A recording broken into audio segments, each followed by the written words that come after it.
ओम जय जय जय नमोस्तु नमोस्तु नमोस्तु नमो अर्हन्ताणं नमो सिद्धाणं नमो ऐर्याणं नमो वज्रायाणं नमो लोये सर्वसाहाणं नमः समयसाराय स्वानुभूत्या चकासते चित्स्वभावाय भावाय सर्वभावान्तरच्छिदे वन्दितु सर्वसिद्धे ध्रुवमचलमणोवमं गतिं पत्ते वोच्छामि समयपाहुड केवलीवणियं निजस्वरूप को परम रस जामे भरो अपार वंदो परमानंदमय समय सारय विकार। अध्यात्म रसिक કૈવર પંડિત શ્રી બનારસી દાસજી દ્વારા રચિત સમયસાર નાટક ગ્રંથમાં જીવદ્વાર 4 છંદનો પાઠ કરીશું। પહેલાં શોભિત નિજ અનુભૂતિ જુદ ચિદાનંદ ભગવાન સાર પદાર્થ આત્મા સકલ પદાર્થ જાન। ત્યાર પછી એક દેખીએ જાનીએ રમી રહીએ કઠોર समल विमल न विचारिए यह सिद्धि नहीं और। त्यार पछी जिन पद नाही शरीर को जिन पद चेतन माय जिन वर्णन कछु और हैं यह जिन वर्णन नाय।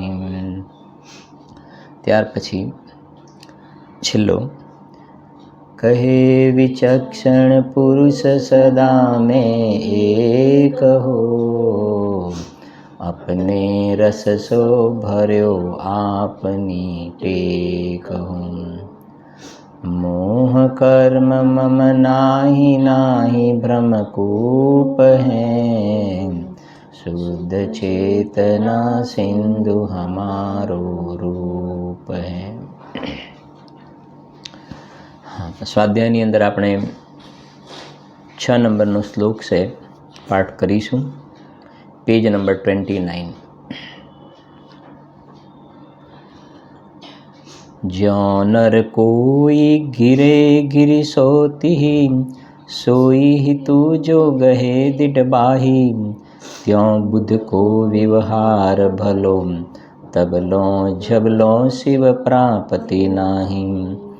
यद्यपि यों परवान तथापि सधे परमार्थ चेतन माही जीव अव्यापक है परसो व्यवहार सो तो पर की परछाई। नीचे संस्कृत पण वाँचीशुं आपणे शुं कहे छे। व्यवहरण नयः स्याद्यद्यपि प्राक्पदव्यामिह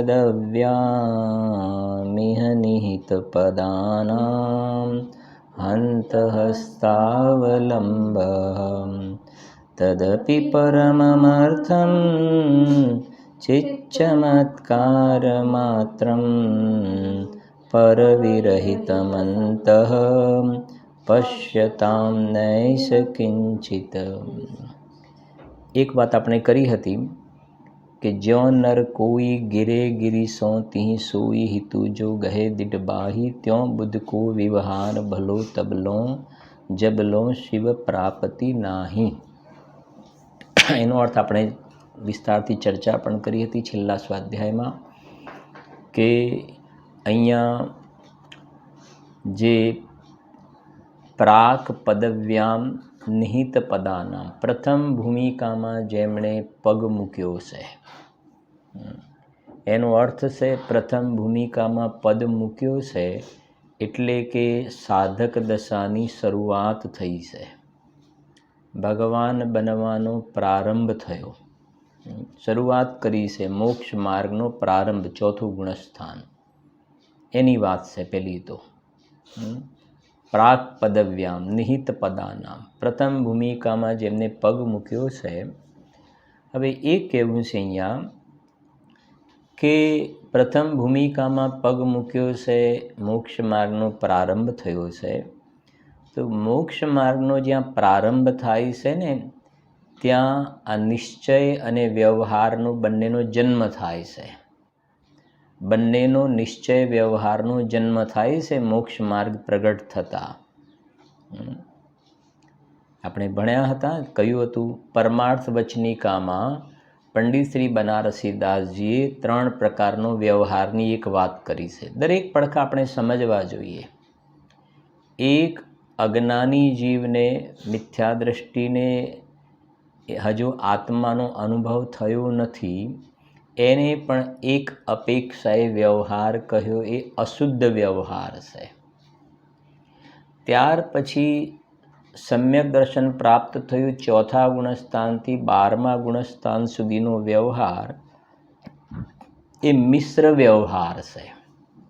મિશ્ર એટલે શુદ્ધતા પણ પ્રગટી છે અને અશુદ્ધતા પણ છે. આત્માના આશ્રય જેટલી શુદ્ધતા પ્રગટી છે ને એ શુદ્ધતા છે, અને જેટલો રાગાંશ છે, અલ્પજ્ઞતા છે, એટલી અશુદ્ધતા છે. એટલે મિશ્ર વ્યવહાર છે. અને અરહંત ભગવાનને શુદ્ધ વ્યવહાર છે. સંસાર દશામાં ઊભા છે ને એટલે વ્યવહાર કહ્યો છે એમને. અરહંત ભગવાનને શુદ્ધ વ્યવહાર છે. અને સિદ્ધ ભગવાન જે છે એ વ્યવહારાતીત છે, એમને વ્યવહાર નથી. હવે વ્યવહારાતીત છે. આવા પ્રકારની વાત પરમાર્થ વચનિકામાં કહી છે. તો હવે આપણે અત્યારે જે જોઈ રહ્યા છીએ એ સાધક દશામાં મોક્ષ માર્ગમાં જ્યારે જીવ આ 4થા ગુણસ્થાનથી જે શરૂઆતથી સ્વાનુભવ થતા, તો આ નિશ્ચય વ્યવહારનો પ્રારંભ થયો ને. હવે અહીંયા એ કહેવું છે, નિશ્ચયનયનો વિષય તો પોતાનો ભગવાન આત્મા શુદ્ધાત્મા ચૈતન્ય દેવ છે. નય સંબંધમાં આપણે થોડું ભણ્યા પણ ખરા, અને એ પણ જોયું કે નય જે હોય છે સમ્યક દૃષ્ટિ જ્ઞાની ધર્માત્માના શ્રુત જ્ઞાનમાં નય હોય છે.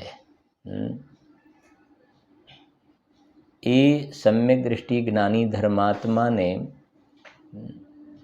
જે ભાવ શ્રુત જ્ઞાન છે ને, એ જીવને આત્માના આનંદનું જે વેદન થયું છે ને, એ તો સ્વસંવેદનમાં આનંદનું વેદન તો પ્રત્યક્ષ છે. આનંદનું વેદન છે તો શું છે? પ્રત્યક્ષ છે. અને આવું જેને પ્રત્યક્ષ આનંદના સ્વાદનું વેદન થયું એવા સમ્યક દૃષ્ટિ ધર્માત્મા જીવને આ આત્મામાં અનંત ધર્મો છે ને, એ કેવલી ભગવાનને જેવું પ્રત્યક્ષ જણાય છે ને એવું જાણવામાં નથી આવતું. તો એટલું પરોક્ષપણું છે. એટલું શું છે? પરોક્ષપણું છે. તો એ પરોક્ષપણામાં નય ઊભા થાય છે. સમજાય છે કે નહીં? એ પરોક્ષપણામાં નય ઊભા થાય છે. એનો અર્થ જે છે સમજો જરાક. આ સમ્યક દૃષ્ટિનું શ્રુત જ્ઞાન છે એ સર્વથા પરોક્ષ નથી. શું કહ્યું? સમ્યક દૃષ્ટિને જે શ્રુત જ્ઞાન છે એ સર્વથા પરોક્ષ નથી. જેટલો અંદરમાં આનંદનું વેદન થયું છે એ તો પ્રત્યક્ષ છે. આનંદનું વેદન જે આતિન્દ્રિય આનંદનો સ્વાદ આવે ને પરોક્ષ નથી, એ તો પ્રત્યક્ષ છે આનંદનું વેદન. અને આવા પ્રત્યક્ષ સ્વસંવેદનપૂર્વક જ નયોની વ્યવસ્થા છે. સમજાય છે કે નહીં? હા. હવે એમાં જેટલું પરોક્ષપણું છે ને એની અંદર આ નયનો જન્મ જોવામાં આવે છે. એને કરીશું આપણે હજુ ચર્ચા થોડીક. થોડોક ભાવ આવ્યો ખ્યાલમાં એટલે થોડી વાત કરી. આગળ પ્રકરણ આવશે એ વખત એની વાત પણ કરીશું. તો હવે અહીં આગળ સમજીએ આપણે થોડીક વાત કે અહીંયા જે મોક્ષ માર્ગમાં પ્રારંભ કર્યો છે એ જીવને પોતાનો જે જ્ઞાયક ભગવાન આત્મા એની અંદર જે ઉપયોગનું ઠરવું જેને શુદ્ધોપયોગ કહેવાય. શું કહેવાય? શુદ્ધોપયોગ. બરાબર. અને એ શુદ્ધોપયોગમાં ન રહે ને અને બહારમાં આવે, તો બહારમાં આવે છે તો રાગાદી વિકલ્પ જોવામાં આવે છે. ભગવાનની પૂજા ભક્તિના, અણુવ્રતના, મહાવ્રતના, સ્વાધ્યાયના, યાત્રાના, તત્વચર્ચાના, એ જે બધા વિકલ્પ જોવામાં આવે છે રાગ છે, શુભ રાગ છે, અને એ નિશ્ચય તો છે ને સાથે આ રાગ છે એટલે આ એને વ્યવહાર કહ્યો ત્યાં. હવે અહીંયા એ કહેવું છે ને કે એક જ્ઞાની પુરુષ આ બહારમાં આવ્યા ને અંદરમાંથી, હા, તો જેમ પેલો પહાડ ઉપરથી નીચે પડ્યો તો એ ખેદની વાત છે ને, એવી રીતે અંદરમાં અનુભવ થયો ને પછી બહાર આવ્યા ને, તો એ કહે છે કે ખેદની વાત છે. અહીંયા એ કહેવું છે, ખેદની વાત છે. હવે થોડો વિચાર કરીએ તો ખ્યાલ આવે ગુરુદેવશ્રીનો કેટલો આપણા ઉપર અનંત ઉપકાર છે. આ બધી વાત શાસ્ત્રમાં જ લખેલી છે. જ્યાં સુધી આ વાત આ જીવના કાને પણ નહોતી પડી ને ત્યાં સુધી આ એમ માનતો હતો કે આ દયા, દાન, પૂજા, ભક્તિનો રાગ છે ને, હા, શુભ ભાવ, યાત્રા વગેરેનો વિધાન વગેરેનો શુભ ભાવ, વ્રત આદિ કરવાનો શુભ ભાવ, એને ધર્મ માનતો હતો, એને મોક્ષ માર્ગ સમજતો હતો, એને મુક્તિનું કારણ સમજતો હતો. વાસ્તવમાં એ રાગ જે વ્યવહાર છે એ તો બંધનું કારણ છે. અને અહીંયા તો કહે છે કે અરે ખેદની વાત છે, હંત હસ્તાવલંબ, કે અમારે અંદરમાંથી બહાર આવે તો ત્યાં ઊભા રહેવું પડે છે ને, વ્યવહારમાં આવીને ઊભા રહેવું પડે છે ને, એનું અમને દુઃખ છે. બીજી રીતે વાત કરીએ, 7મા ગુણસ્થાન બાદ મુનિરાજ કહે છે અમે 6ઠ્ઠા ગુણસ્થાનમાં આવીએ છીએ ને તો અમને એનું દુઃખ છે. આત્મખ્યાતિ ટીકા લખવાનો ભાવ આવ્યો ને એનો અમને ખેદ છે. સમયસાર લખવાનો ભાવ આવ્યો એ શું છે? અમને ખેદ છે કે અમે શુદ્ધોપયોગમાંથી નીચે આવ્યા, સ્વરૂપમાંથી પડ્યા અમે. વિચાર તો કરો, આ મહાવ્રતના પરિણામમાં આવીને ઊભા રહેવું પડે તો કહે છે કે વ્યવહારમાં આવીને ઊભા રહે એ અમારા માટે ખેદની વાત છે.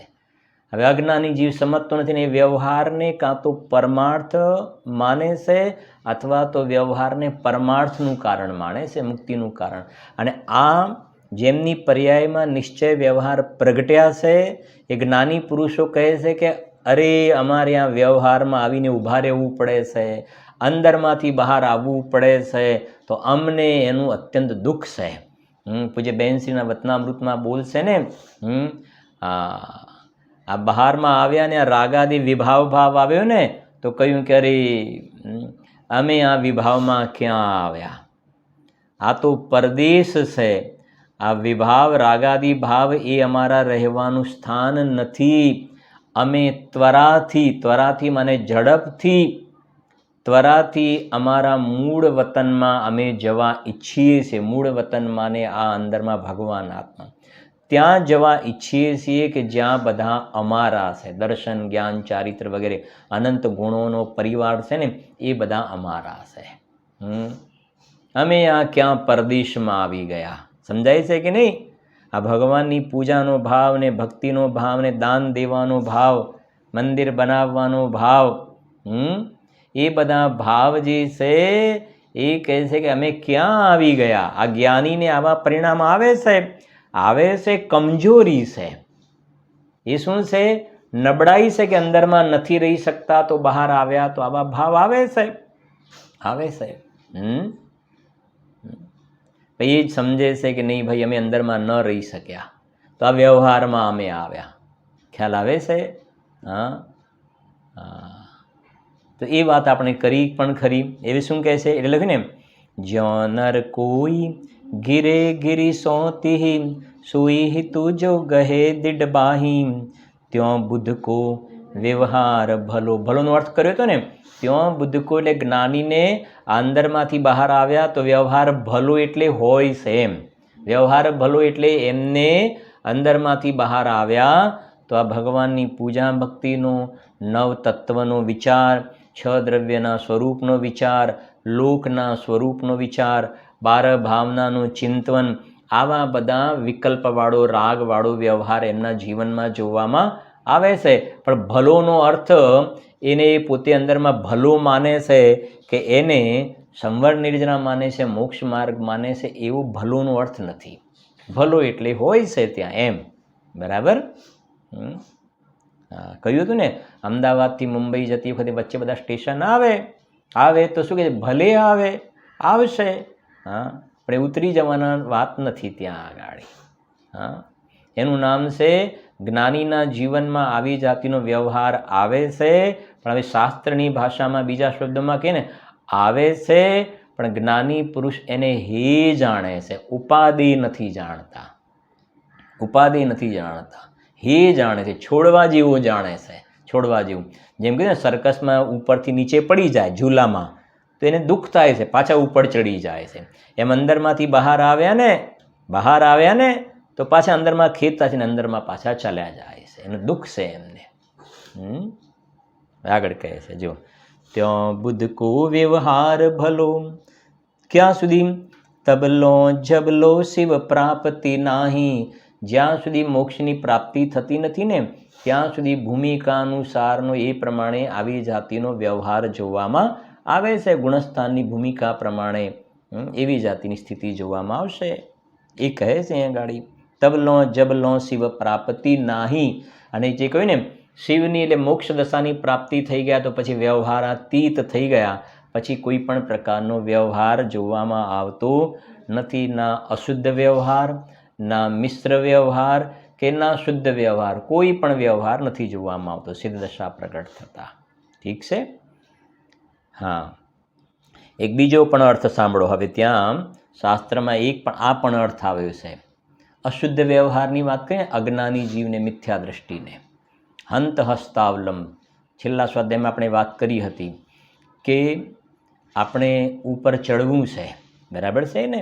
તો ચડવા માટે સીડીનો કઠેડો છે, તો એને પકડીને શું કરીએ છીએ? આપણે ચાલીએ છીએ. તો કઠેડો આપણને ચલાવતો નથી.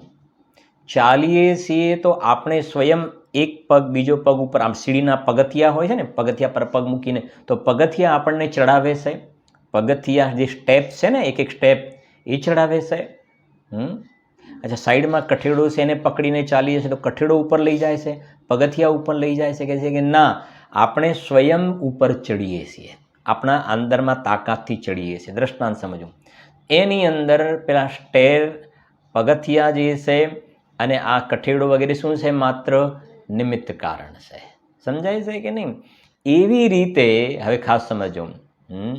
સમ્યક દર્શન પ્રાપ્ત થવા પૂર્વે, હવે ખાસ સમ્યક દર્શન પ્રાપ્ત થવા પૂર્વે જીવને આ આત્માનો અનુભવ કરવો છે.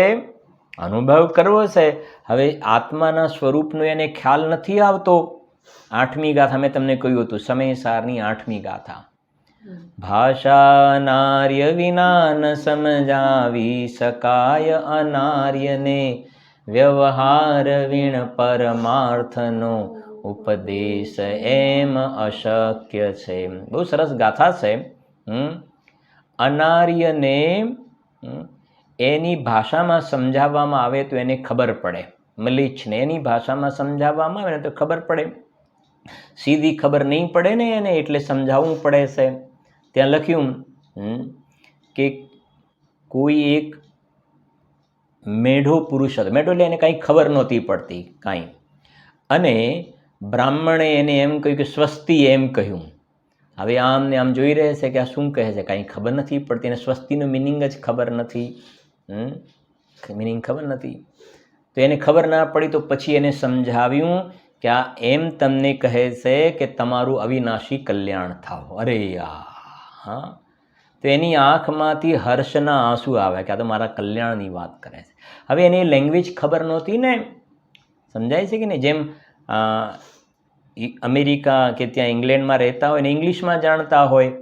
હવે એને આ વાત સમજાવી છે આપણે, તો એને એની ભાષામાં સમજાવવી પડે ને તો એને ખબર પડશે, નહીં તો ખબર નહીં પડે ને. ખાલી એક થોડીક સામાન્ય વાત કરું તમને. હા, એક વખતે શું થયું કે આવું પરદેશનો વ્યક્તિ હશે તો ગામડામાં આવી ગયો બધી વિઝિટ મારવા માટે. તો પેલો ખેતરમાં કામ કરવાવાળો એક ભાઈ હતો ને, તો હાથમાં પેલું ધાર્યું હતું, પેલું છોડ બને કહે ધાર્યું હોય ને. હા, તો પેલો તો ઇંગ્લિશમાં જ જાણતો હતો, બધું એને ફાવતું નહોતું, કાંઈ એને ગુજરાતીમાં કંઈ ખબર નહોતી પડતી. તો એને પેલા ખેડૂતને પૂછ્યું સામાન્ય, who are you? Who are you, તમે હુ આર યુ? તો એને કહ્યું આર્યું નથી, આ તો ધાર્યું છે. સમજાય છે? આ તો આર્યું નથી, ધાર્યું છે. હવે સમજો કે બંનેમાં કોમ્યુનિકેશન કેવી ગેપ થઈ ગઈ ને, કોમ્યુનિકેશન ગેપ થઈ ગઈ. હા, એવા ઘણા દ્રષ્ટાંતો આવે છે, આપણે એમાં અત્યારે જતા નથી. તો જેમ ત્યાં હવે એને સમજાવે કે નહીં આવું નહીં, એ આવું કંઈક કહેવા માગે છે. આ જ્યારે 8મી ગાથા આવે ને ત્યારે મને એક ઘટના યાદ આવે છે. જ્યારે લંડનમાં પંચકલ્યાણ પ્રતિષ્ઠા મહોત્સવનો પ્રસંગ હતો, ત્યારે હું અને આપણા બાબુભાઈ, આપણા નાના બાબુભાઈ પંડિતજી બંને સાથે ગયા હતા અહીંયાથી પ્રતિષ્ઠા વખતે. અને જે વખતે અમારે રિટર્ન આવવાનું હતું ને એ વખતે બધાને કદાચ ખ્યાલ હશે, એ વખતે બોમ્બ બ્લાસ્ટની બહુ મોટી ઘટના ઘટેલી હતી હિથ્રો એરપોર્ટ ઉપર, અને એ સ્થિતિ ત્યાં બહુ નાજુક સ્થિતિ હતી. અને અમારે ત્યાં એરપોર્ટ ઉપરથી બેસવાનું હતું. ઘણી બધી ફ્લાઇટો તો કેન્સલ થઈ ગઈ હતી આગળના દિવસની, અને અમે બંને ગયા ત્યાં આગળ. ગયા ને હવે જ્યારે અમારો નંબર આવ્યો ત્યાં આગળ, તો અમને પૂછ્યું ત્યાં આગળ, જે આ બાજુ એક બહેન હતા, આ બાજુ એક બહેન હતા, એમને પહેલાં એક બહેને વારા પૂછ્યું કે કંઈક કહ્યું, પણ ખબર પડી નહીં આપણને, કંઈક એ કંઈ ઇંગ્લિશમાં એની લેંગ્વેજમાં બોલી તો કંઈ ખબર ના પડે. આ અનારિયાની વાત કરું છું. હવે એને કહ્યું કંઈ ખબર ના પડે, મેઢાની જેમ ટગર ટગર. બરાબર છે ને? બાબુભાઈને મેં કીધું કે કોઈ હોય તો જ પૂછો આજુબાજુ કંઈ ખબર પડતી હોય તો, સામાન્ય વાત એ જ. એ બહેને એક વાર પૂછ્યું, બીજી વાર પૂછ્યું, આપણે જોઈ જ રહીએ, ત્રીજી વાર પૂછ્યું, કંઈ ખબર ના. મેં કીધું એમને એમ કંઈક અત્યારે તો આવું બોમ્બ બ્લાસ્ટની ઘટના છે ને, યશની જગ્યાએ નો ને નોની જગ્યાએ યશ કંઈક કહેવાય જશે તો ગડબડ થઈ જશે. તો આ બાજુમાં બીજા એક બહેન હતા, એટલામાં ફ્રી થયા. એમને મને એમ કહ્યું કે તમને હિન્દી આવડે છે? મેં કીધું હિન્દી તો આવડે છે. એક એમનું એવું કહેવું છે કે તમારે ફ્લાઇટમાં તમારે કઈ સીટ જોઈએ છે, વિન્ડો સીટ જોઈએ છે કે કઈ સીટ જોઈએ છે? મેં કીધું ભલા મારા જે સીટ હોય આપજો ને, અમારે કંઈ અમને અહીંયાથી પહોંચાડી દો ખાલી ઇન્ડિયામાં, બસ ફ્લાઇટ છે કે નહીં એ ત્યાં આગળ એટલું તમે કહો. હા, કે પૂછે વિન્ડો? તમે કીધું જે હશે ચાલશે, વાંધો નથી. એને ખાસ એટલા માટે પણ પૂછ્યું ને કે એકચ્યુઅલી શું હતું કે આખી ફ્લાઇટ લગભગ ખાલી હતી. ખાલી કદાચ મુશ્કેલીથી 1/4, 25% પણ મુશ્કેલીથી હશે અંદરમાં, એટલે જર્ની કરવાવાળા ખાલી હતી. એટલે એને પૂછ્યું કે તમારે બંનેને કંઈ અલગ જોઈએ તો અલગ આપી દઈએ એમ. તમે કીધું તમારે જે આપો, પણ મેં કહ્યું કે બંનેની જોડે આપજો ખાલી, બસ, અને સાથે આપજો. હવે મારે તમને સમજાવું છે. હવે જ્યારે હું આમ જોઈ રહ્યો હતો કે કંઈક મુશ્કેલીમાં મુકાઈ નથી ગયા ને, શું કંઈ પૂછે છે, અને જ્યાં આટલું ખુલાસો થયો કે એ એમ પૂછે છે કે તમારે કઈ સીટ જોઈએ છે, તો જેમ કહ્યું ને એકદમ હાચા રિલેક્સ થઈ ગયા ને, રિલેક્સ થઈ ગયા. સમજાય છે? બસ એવી જ રીતે અહીંયા સિદ્ધાંતમાં એ કહેવું છે, સમજજો. આ જે હજુ સમ્યક દર્શન પ્રાપ્ત થયું નથી અને એને આત્માનો અનુભવ કરવો છે. અહો, મને તો આ વાતની ખબર ને, તાલાવેલી છે આત્માનો અનુભવ કરવાની. મારે આત્માનો અનુભવ કરવો છે, મને બતાવો આત્મા કેવો હશે. તો સીધો એને આત્મા આત્મા આત્મા કહ્યું તો એને ખ્યાલ આવ્યો નહીં. તો પછી ત્યાં લખ્યું છે નિશ્ચય વ્યવહારના સમ્યક જ્ઞાનના રથ ઉપર આરૂઢ થયેલા, મોક્ષ માર્ગ ઉપર ગમન કરવાવાળા જ્ઞાની ધર્માત્મા પુરુષોએ જેમને અંદરમાં પોતાના આત્માનો અનુભવ કર્યો છે ને, એવા જ્ઞાની પુરુષોએ એ અજ્ઞાની જીવને જેને આત્માનો અનુભવ કરવો છે ને, એને પછી આ અભેદ આત્મામાં ભેદ પાડીને સમજાવ્યું. અભેદ આત્માનો અનુભવ તો અભેદ, અને અભેદમાં શું કર્યું? ભેદ પાડીને પછી એને સમજાવ્યું કે આત્મા કેવો, તો સમજાવ્યું જે દર્શનને પ્રાપ્ત થાય તે આત્મા, જે જ્ઞાનને પ્રાપ્ત થાય તે આત્મા, જે ચારિત્રને પ્રાપ્ત થાય તે આત્મા. તો શું કર્યું? આ અભેદમાં શું કર્યું? ભેદ પાડીને એને સમજાવ્યું. ત્યાં ધીરજથી સમજવી કે એક વાત, શરીરને પ્રાપ્ત થાય તે આત્મા એવું ના કહ્યું, રાગને પ્રાપ્ત થાય તે આત્મા એમ ના કહ્યું. ઠીક છે ને? શરીર તો નીકળી જાય છે, રાગે નીકળી જાય છે સિદ્ધ દશા પ્રાપ્ત થતા. શું કહ્યું? દર્શન જ્ઞાન ચારિત્રને પ્રાપ્ત થાય તે આત્મા એમ કહ્યું. ધ્યાનથી સમજજો. દર્શન જ્ઞાન ચારિત્રથી આત્મા પ્રાપ્ત થાય એવું ના કહ્યું. પાછું બેમાં ફરક ખ્યાલ આવે છે ને? દર્શન જ્ઞાન ચારિત્રથી પ્રાપ્ત થાય એવું ના કહ્યું. એનો મતલબ એ થયો કે ભેદથી, એટલે ભેદ પાડીને સમજાવ્યું અમે, દર્શન જ્ઞાન ચારિત્રને પ્રાપ્ત થાય તે આત્મા. પણ તમારે આત્માનો અનુભવ કરવો છે ને, તો જ્યાં સુધી આવા ભેદ ઉપર લક્ષ હશે, ગુણભેદ ઉપર, ગુણગુણીના ભેદ ઉપર લક્ષ્ય હશે ને ત્યાં સુધી અભેદ આત્માનો અનુભવ નહીં થાય. છેલ્લે તો એ કહે છે કે અનુભવના કાળમાં આ દર્શનને પ્રાપ્ત થાય, જ્ઞાનને પ્રાપ્ત થાય, ચારિત્રને પ્રાપ્ત થાય, એવા ભેદનો વિકલ્પ પણ શું થાય છે? ભેદનો વિકલ્પ પણ છૂટી જાય છે. જ્યારે જે પક્ષાતિક્રાંત દશાને પ્રાપ્ત થાય છે એ વખતે પ્રમાણ, નય, નિક્ષેપના વિકલ્પો પણ દેખાતા નથી. 9મા કલશમાં આવશે ને એ વખતે આની વિસ્તારથી આપણે ચર્ચા પણ કરીશું. બરાબર. હવે એને સમજાવ્યું આ પ્રમાણે ભેદ પાડીને.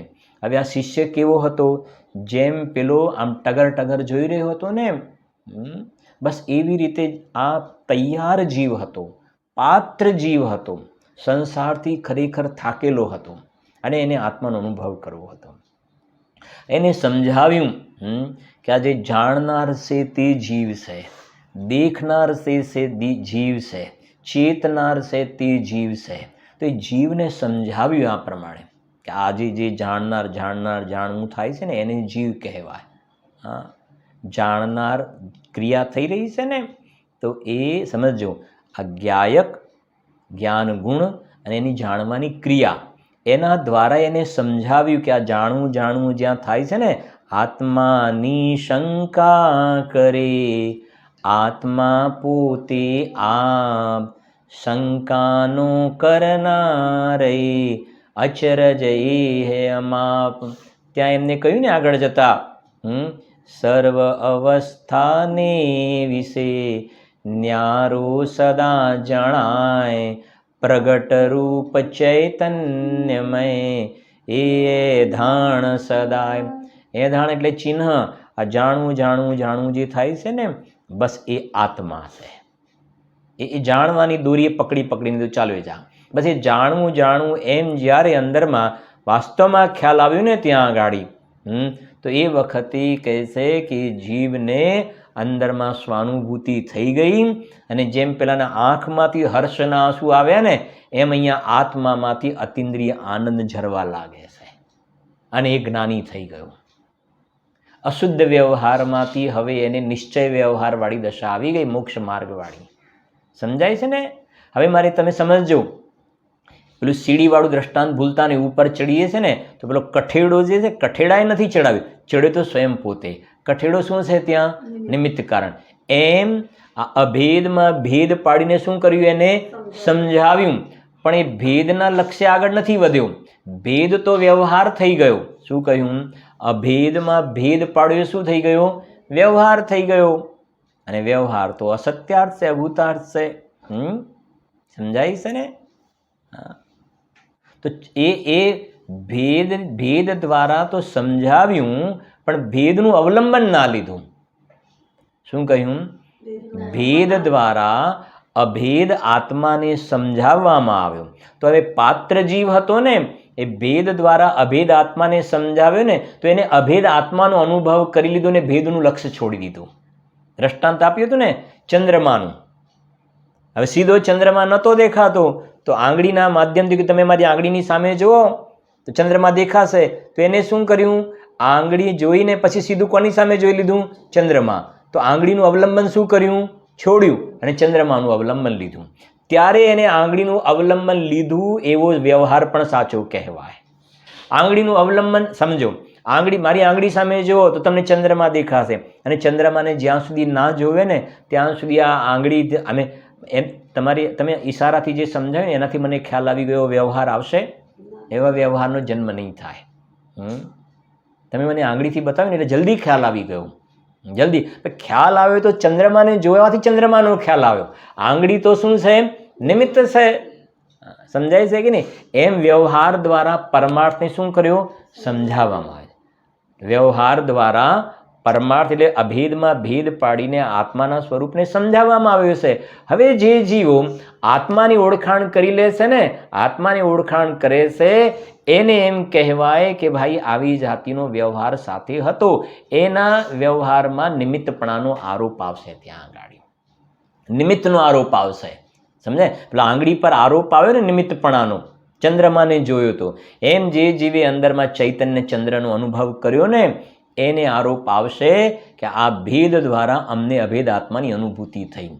એમ કહેવામાં એમ આવે, આંગળી દ્વારા અમને ચંદ્રમાનો ખ્યાલ આવે, ભાષામાં એમ કહેવાય. એમ ભેદ દ્વારા અમને અભેદ આત્માનો અનુભવ થયો, એમ ભાષામાં કહેવાય. પણ ખરેખર જોવામાં આવે તો અભેદ આત્માનો અનુભવ શેનાથી થયો? અભેદ આત્માનો અનુભવ તો અભેદની અનુભૂતિ કરવાથી જ થયો. સમજાય છે કે નહીં? પણ એ વખતે નિમિત્ત રૂપે શું હતું કે ભેદ દ્વારા અમે અભેદને સમજ્યા ને, બસ લક્ષ અભેદનું કર્યું ત્યારે અનુભવ થયો, ત્યારે એ જાતિનો વ્યવહાર કહેવામાં આવે છે. જે ઉપર ચડ્યા ને સારું કર્યું, હા તમે આ કઠેડો રાખ્યો છે, સારું કર્યું છે. હા ભાઈ, તો ઉપર ચડ્યા તો એના પર આરોપ આવ્યો, નહીં તો ચડે જ નહીં તો એના પર થોડો આરોપ આવશે. ચડવાનું તો સ્વયં પોતે છે ને, એમ આત્માનો અનુભવ તો સ્વયં પોતે કરવાનો છે. અને જે કહ્યું ને હંત હસ્તાવલંબ, અને એ પણ ખેદ છે. કઠેડાનું અવલંબન લેવું પડે છે, પણ શું છે? ખેદ છે. ખ્યાલ આવે છે કે નહીં? એમ આ વ્યવહારનું પણ અવલંબન લેવું પડે છે. શું છે? ખેદ છે. બે વસ્તુ ખ્યાલ આવે ને, અજ્ઞાની જીવને સમ્યક દર્શન થયા પહેલાં પણ આ વ્યવહાર દ્વારા પરમાર્થ સમજાવવું પડે છે, એ પણ શું છે? ખેદ છે. અને સમ્યક દર્શન થયા પછી પણ આ ઉપયોગ અંદરમાંથી બહાર આવીને વ્યવહારમાં ઊભા રહેવું પડે, એ પણ શું છે? એ પણ ખેદ છે. એમ છે. બરાબર? આટલે સુધી આગળ જુઓ. હવે શું કહે છે આગળ સાંભળજો. યદ્યપિ પરવાન તથાપી સદે પરમાર્થ ચેતન માહી જીવ અવ્યાપક હૈ પરસો વ્યવહાર સો તો પર કી પરછાઈ. શું કહે છે અહીંયા? યદ્યપિ યો પરવાન, પરવાન એટલે પ્રમાણ, પ્રમાણ. યદ્યપિ યો પ્રમાણ માને શું કહેવું છે?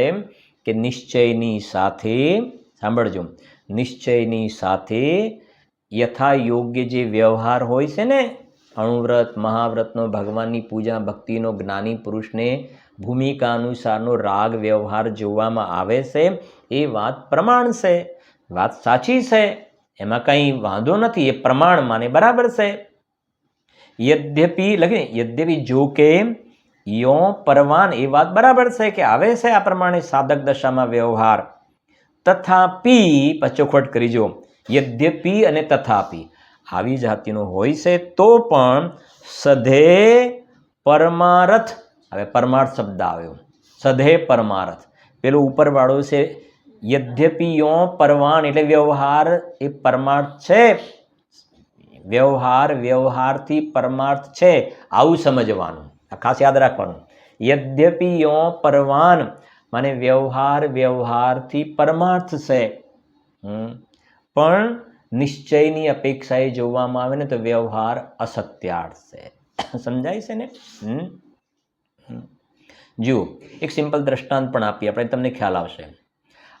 આપણે બધા જ્યાં જે બિલ્ડિંગમાં જ્યાં રહેતા હોય ને, બરાબર, જેમ સમજો કે ભાઈ હું અહીંયા જે રહું છું, અમારો જે કોમ્પ્લેક્સ છે એની અંદર મારો F વિંગ છે અને 4th ફ્લોર ઉપર હું રહું છું. 402 નંબર છે મારો, બરાબર છે ને? બ્લોક નંબર 402 છે ને F બ્લોક છે, અને મારું અહીંયા એરિયાનું નામ છે રુદ્રા સ્ક્વેર. બરાબર. હવે મને કોઈ રસ્તામાં પૂછે ને કે ભાઈ તમારું એડ્રેસ મારે તમારા ઘરે આવવું છે, બરાબર છે કે નહીં? તો એ એડ્રેસ તો આ જ આપવામાં આવે છે ને, ભાઈ રુદ્રા સ્ક્વેર પછી F402 એ પ્રમાણે કહેવામાં આવશે. હવે સમજજો, આ વ્યવહારથી વ્યવહાર સત્યાર્થ છે. કેમ? હવે હું કહે નહીં, તમે ત્યારે ગમે તે આવજો ને, આપણા આ બિલ્ડિંગમાં કોઈ પણ જગ્યાએ આવજો ને, આ ઘરની જગ્યાએ હું બાજુના ઘરમાં અથવા તો નીચેના પહેલા માળે, ચોથા માળે અથવા તો જી વિંગમાં કે એ વિંગમાં ચાલ્યો જવું તો ચાલશે? ત્યાં આગળ લોક વ્યવહાર આખો ડિસ્ટર્બ થઈ જશે ને, લોક વ્યવહાર ડિસ્ટર્બ થઈ જશે. માને આ વાત, ભાઈ અમે આ બ્લોકમાં રહીએ છીએ, આ જગ્યા પર રહીએ છીએ, વ્યવહારથી વ્યવહાર સાચો છે. ફ્લાઇટમાં જર્ની કરીએ, ટ્રેનમાં જર્ની કરીએ તો આપણને ટિકિટ આપે છે ને, બોર્ડિંગ પાસ વગેરે આપે તો તમને નંબર આપે છે ને, ટ્રેનમાં નંબર આપે છે ને. તો એ નંબર, આ કોચ નંબર, ટ્રેનમાં કોચ નંબર છે કે ભાઈ B8 B3 એની સીટ નંબર આ, બરાબર. તો એ વ્યવહારથી સાચું છે કે નહીં? વ્યવહારથી તો બરાબર છે. હા, બરાબર. આ ખાસ સમજવાની છે ન્યાય. વ્યવહાર વ્યવહારથી સાચો છે, નહીં તો જો વ્યવહારને વ્યવહારથી પણ ખોટો માનો ને તો પછી એ ભાઈ આ મારી સીટ છે, પેલો કે આ મારી સીટ છે, આ મારી સીટ છે, તો ઝઘડા થઈ જશે ને. મને બિલકુલ બતાવે કે ભાઈ આ અમારો છે, પછી બીજું કોઈ એ જગ્યા પર આવે ને ત્યારે આ તો અમારું છે, આ અમારું છે, પછી આપણે જરા ચેક કરો તમારો કોચ નંબર બદલાઈ ના આવે, અરે યાર આ તો મારો તો B5 છે. કોઈ પણ જાતિનો ઝઘડો કર્યા વગર B6માં આવી ગયો અને ઝઘડો કરે છે ને B5, અરે સોરી કહીને જે પહેલાં ઝઘડો કરતો હતો ને નહીં મારું છે, પછી તમે જુઓ કોચ જુઓ ને, અરે યાર B5 છે, સોરી કહીને જતો રહેશે. સમજાય છે ને? આ વ્યવહારથી વ્યવહાર સાચો છે. પણ હવે આગળની વાત, એનાથી સમ્યક દર્શન નથી થતું. સમજાય છે કે નહીં? હવે વાત જે છે સંસાર પરિભ્રમણના અંતની વાત છે. પેલો વ્યવહાર વ્યવહારથી સાચો છે, ઓકે, પણ હવે કેવું છે નિશ્ચયથી જોવામાં આવે, પરમાર્થથી જોવામાં આવે ને તો એ વ્યવહાર ખોટો વ્યવહાર છે. આ ઘર મારું F402, અરે કહે છે કે હમણાં કોઈ રોગમાં ફસાઈ જશો ને, દેહ છૂટી જશે તો ક્યાંય બીજી જગ્યાએ ચાલ્યા જશો. શું મારું મારું કરો છો? પાગલપણું છે. એ પણ આપણે બોલાવશે આ મારું ઘર જે છે ને તો મનુષ્ય વ્યવહાર છે. ક્યાંથી તારું ઘર લાવ્યો? હા, થોડા સમય પહેલાં તું અહીંયા રહેતો નહોતો, થોડા સમય પછી ચાલ્યો જઈશ. ટોડરમાં જોયું ને પેલો પાગલ પુરુષ નદીના કિનારે બેઠો હતો, એ દ્રષ્ટાંત આવે છે કે નહીં? એમ આ તો પુણ્યના ફળમાં બહારમાં સંયોગ જોવામાં આવે ને તું માનવા લાગ્યા મારું મારું મારું મારું મારું. ક્યાંથી તારું? હવે ખ્યાલ આવે ને કે પરમાર્થથી નિશ્ચયથી જોવામાં આવે તો કે છે, સાંભળજો, હમ તો કબહુન નિજ ઘર આય. આ અંદરમાં પોતાનું ચૈતન્ય ઘર છે, નિજ ઘર, જ્ઞાનાનંદ પોતાનું જે નિવાસ છે એ વાસ્તવમાં પોતાનું સાચું ઘર છે. એટલે કહે છે યદ્યપિ યો પરવાન તથાપિ ભૂમિકા અનુસાર આ પ્રકારનો ભગવાનની પૂજા ભક્તિનો શુભ રાગ વગેરે જોવામાં આવે અને રાગ જોવામાં આવે છે, વ્યવહારથી વ્યવહાર સાચો છે એ પ્રમાણે, પણ નિશ્ચયથી જોવામાં આવે તો કે છે આ ભગવાન આત્મા ચૈતન્ય દેવમાં આવા પ્રકારના કોઈ પણના વ્યવહારનો પ્રવેશ અંદરમાં છે નહીં.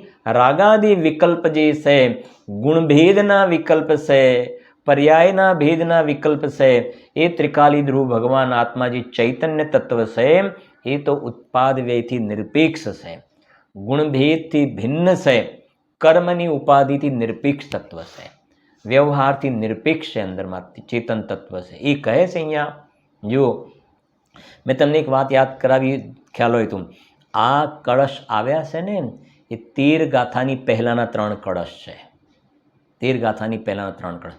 અને આમાં એ બતાવવું છે, 13 નંબરનો ગાથા આવશે ને, અને એ વખતે આપણે યાદ પણ કરીશું આપણે કે આ નવ તત્વ કહે છે ને, નવ તત્વ, જીવ અજીવ આશ્રવ બંધ સંવર નિર્જરા મોક્ષ પુણ્ય ને પાપ. હવે એ નવ તત્વની શ્રદ્ધા અથવા તો 7 તત્વની શ્રદ્ધા જે કહીએ છીએ ને એ વ્યવહાર સમ્યક્ત્વ કહેવાય છે, વ્યવહાર કહેવાય છે. હવે એ 7 અથવા તો 9માં એકને દેખવો, 9માં એકને દેખવો એ નિશ્ચય સમ્યક્ત્વ છે. અને આ બધા શ્લોક જે છે ને એ સમજો, એ કહે છે ભેદમાં અભેદને દેખવાના કલશ છે, ભેદમાં અભેદને દેખવામાં, વ્યવહારમાં નિશ્ચયને જોવાના કળશ છે. એટલે ખાસ અહીંયા એ વ્યવહારની સ્થાપના કરીને કોઈ વાર ખેદ છે એમ કહ્યું, પછી એનાથી પરમાર્થની સાધના થતી નથી, ભગવાન નથી બનાવતું. સ્વર્ગ સુખ મળે છે વ્યવહારના ફળમાં, મોક્ષ સુખ નથી મળતું. એ કહે છે જુઓ, યદ્યપિ યો પરવાન તથાપી સધે પરમાર્થ ચેતન માહી. સ્પષ્ટ છે ને? આ અંદરમાં ચેતનના શરણમાં જવાથી જ પરમાર્થની પ્રાપ્તિ થાય છે. જીવ અવ્યાપક હે પરસો વ્યવહાર સો તો પર કી પરછાઈ. શું કહે છે? જીવ અવ્યાપક હે પરસો. વ્યાપક એટલે ખબર પડે છે ને, વ્યાપક એટલે ફેલાવું, પ્રસરવું, અને અવ્યાપક એટલે એક્સપાન્ડ નહીં થવું, ફેલાવું નહીં, પ્રસરવું નહીં. તો અહીંયા કહેવું છે કે આ ભગવાન આત્મા ચૈતન્ય તત્વ જે છે ને એ આ શરીરમાં નથી ફેલાતો, વ્યાપક. એની જગ્યાએ શું લખે છે? અવ્યાપક. આ જ્ઞાયક ભાવ શરીરમાં નથી વ્યાપતો, સમજાય છે ને? બહાર નિમિત્તમાં નથી વ્યાપતો, આંખમાં નથી વ્યાપતો. એનો મતલબ એ છે કે આંખથી જ્ઞાન નહીં થાય. આ જ્ઞાયક ભાવ આંખમાં વ્યાપતો નથી, અવ્યાપક. એવી રીતે આગળ, એવી રીતે આ પર્યાયની અંદર જે બધા રાગાદિ વિકારી ભાવના બધા જે ભેદ પ્રભેદ દેખાય છે ને, એ બધા ભેદ પ્રભેદ જે છે રાગાદિ વિકારી ભાવ, એની અંદર પણ આ જ્ઞાયક ભાવ વ્યાપતો નથી, અવ્યાપક છે. એ કેવું છે અહીંયા ગાડી? જેટલી પણ પર્યાયના ભેદ છે, શુદ્ધ હોય કે અશુદ્ધ હોય, એની અંદર આ જ્ઞાયક ભાવ અવ્યાપક છે. સમજી ગયા ને? અવ્યાપક. જો જીવ અવ્યાપક એટલે એમાં પ્રસરતો નથી, એમાં જતો નથી પોતાનું સ્થાન છોડીને. એનો અર્થ જ એ થઈ ગયો કે આત્મા રાગનો કરતા નથી, આત્મામાં રાગય નથી, આત્મા રાગનો કરતા પણ નથી, અવ્યાપક છે. જીવ અવ્યાપક હે પરસો, પરમાં વ્યાપતો જ નથી આત્મા. આમ તો જોઈએ ને, વર્તમાનમાં જે કોરોના ચાલે છે, તો કોરોના થયો, સમજે ને, તો કે જે હું જીવ છું, હું શેમાં નથી વ્યાપતો? કોરોનામાં નથી વ્યાપતો. કેમ કે કોરોના ક્યાં વ્યાપ્યો છે? કોરોના શરીરમાં વ્યાપ્યો છે, અને હું શરીરમાં વ્યાપતો નથી. એનો મતલબ હું કોરોનામાં વ્યાપતો નથી, હું રાગરૂપી કોરોનામાં નથી વ્યાપતો ને. સમજાય છે ને? રાગ દ્વેષના પરિણામ વિકારી ભાવમાં નથી વ્યાપતો, તો બહારમાં તો પ્રશ્ન ક્યાં છે? વાસ્તવિક તથ્ય આ છે. હવે જીવ આ ઊંચા તત્વજ્ઞાનને કેટલું પોતે પચાવે છે એ વસ્તુ બીજા નંબરની છે. પણ પહેલાં સાચી વાત કાને તો પડે, એના કાનમાં સાચી વાત તો પડવી જોઈએ ને, કે હું એમાં પ્રસરતો જ નથી ને, અને એ મારામાં નથી પ્રસરતું. એ પ્રસરે તો શરીરમાં પ્રસરે. કેન્સર થાય તો નથી કહેતા ભાઈ કેન્સર બહુ ફેલાઈ ગયું છે, કેન્સર ઘણું ફેલાયને કેન્સર ફેલાય તો ક્યાં ફેલાય? શરીરમાં.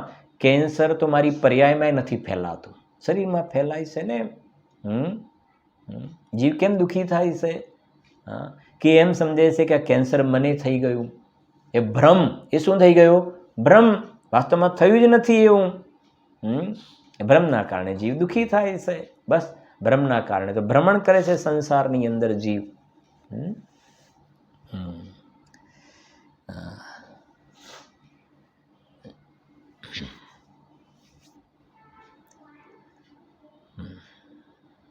એ પેલી વાત આવે છે ને કે ભાઈ મૂરખ વાંદરો ને ચાલાક સિંહ, મૂરખ વાંદરો અને ચાલાક સિંહ. તો એક વાંદરો ઝાડ ઉપર બેઠો હતો, અને એ વાંદરાનો પડછાયો નીચે પડતો હતો, પડછાયો જમીન પર પડતો હતો, અને પેલો સિંહ ચાલાક હતો, એને વાંદરાનો શિકાર કરવો હતો ને. એને એટલી ખબર પડી ગઈ કે આ વાંદરાને શું છે કે આ અંદરમાં પેલી છાયા પડે છે ને, એની અંદર એનો ભ્રમ છે કે આ હું છું, ભ્રમ છે. એટલે સિંહે શું કર્યું કે પેલો ઝાડ ઉપર સુધી તો સિંહ પહોંચાય નહીં, એટલે એને શું કર્યું, એને જે પેલો પડછાયો પડતો હતો ને એના ઉપર એને તરાપ મારી. એના ઉપર શું કરી, એને આમ તરાપ મારીને તો પેલો વાંદરો એમ સમજ્યો કે કોના પર તરાપ મારી? મારા પર મારી, અને એકદમ ગભરાઈને પડ્યો નીચે, અને સિંહનો શિકાર થઈ ગયો. સમજાય છે કે નહીં? હવે મને તમે જવાબ આપો, વાંદરાને શું થયું હતું? વાસ્તવમાં ભ્રમ થયો હતો. ભ્રમના કારણે દુઃખી થયો ને, ભ્રમના કારણે પ્રાણાંત થઈ ગયા. એને ભ્રમ થઈ ગયો, આ જે પડછાયો પડે છે ને, આ પડછાયો એ કોનો છે?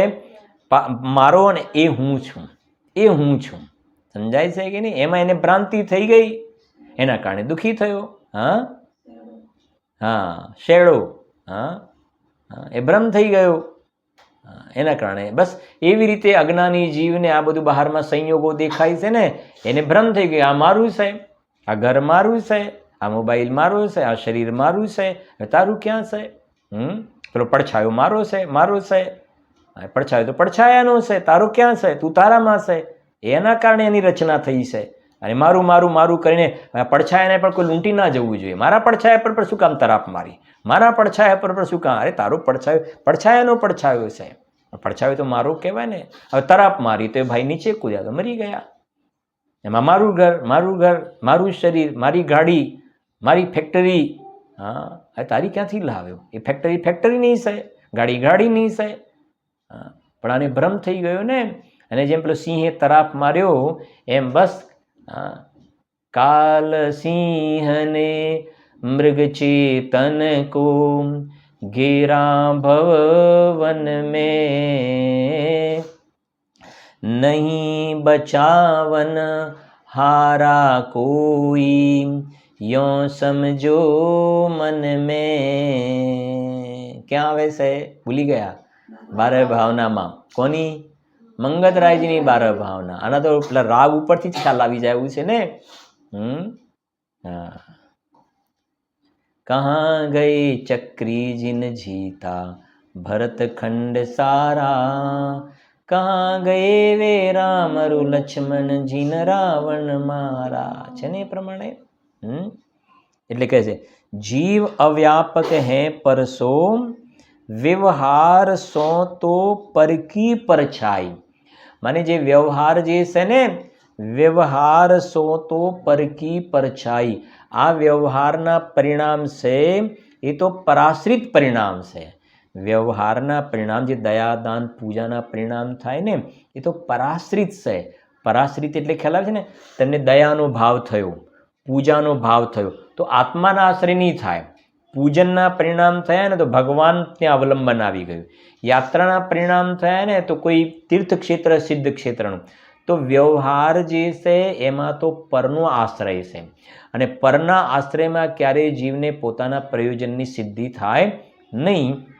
એ પ્રકારે અહીંયા નિશ્ચય વ્યવહાર બંનેનું જાણકારી કરાવી અને વ્યવહાર એ અંદરમાં ખેદરૂપ છે એ સંબંધીનું પણ જ્ઞાન કરાવ્યું અને સ્પષ્ટ કરાવ્યું કે સધે પરમાર્થ ચેતનમાં. સાધના જે છે પોતાના પ્રયોજનની સિદ્ધિ તો અંદરમાં ચેતન દ્રવ્યના આશ્રય થાય છે. એ પ્રમાણે 6 નંબરના શ્લોકનો આપણો સ્વાધ્યાય અહીંયા પૂર્ણ થયો. વિશેષ ચર્ચા આપણે આગળ કરીશું. જીનવાણી સ્તુતિ. નિજ નિધિ નિજ મેં बताई, ये अनंत उपकार है, उसके लिए जिनवाणी माँ को वंदना शत बार है.